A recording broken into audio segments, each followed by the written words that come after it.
Welcome back to another episode of my achievement journey. There are a few things that I need to tell you, and then also I can explain to you why I'm in the Rift. There are a few other achievements, fairly new ones, that just came out, and we're definitely making good progress.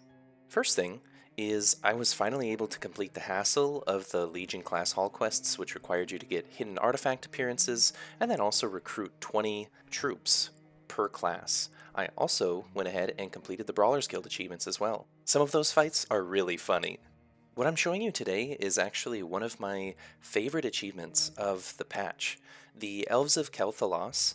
It's such a good story, and not to mention all of the lore walking stories, they're exceptional.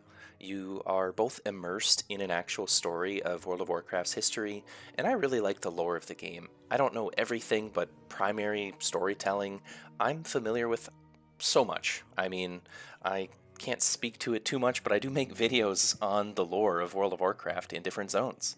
And one reason why I really like these is because you can actually play as or play with famous characters throughout the storyline. Think of playing with the Lich King, or playing with Illidan, or playing with Quel'Thas, for example.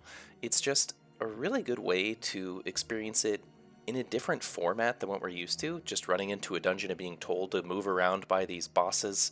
So what I'm going to do is just go through the story without spoiling everything, and then letting you kind of get an idea of what it's about, and hopefully try it for yourself. The lore walking story begins with lor'themar.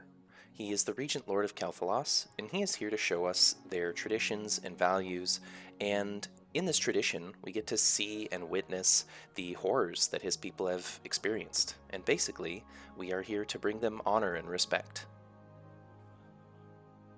If you're unfamiliar with the story, we get to experience Arthas walking through. We don't get to see the full havoc that he produces, however, we do know that he destroys the Ghostlands, he also destroys the Eversong Woods, and the Isle of Quel'Thalas, all trying to reach the Sunwell.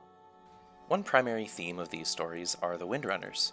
You will find that they all hold a kind of a pretty important role, not only in the future expansion, not only in the current one, but in history as well.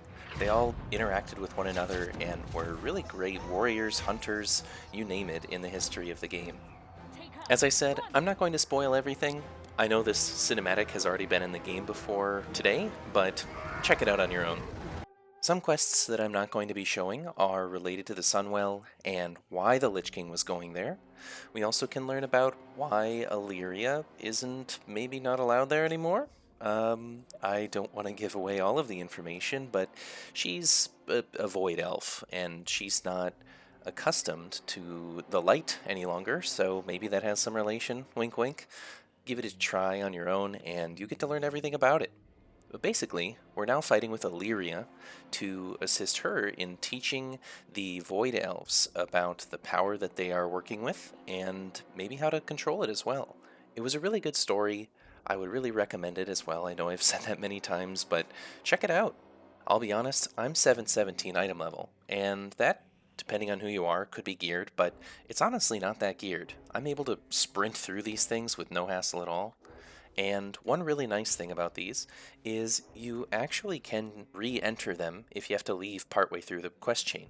I noticed this when I was starting it, it gave me the option to restart it or continue in the middle. And now we have not only gained a decor, but we have also gained an achievement. I'll see you in the next one.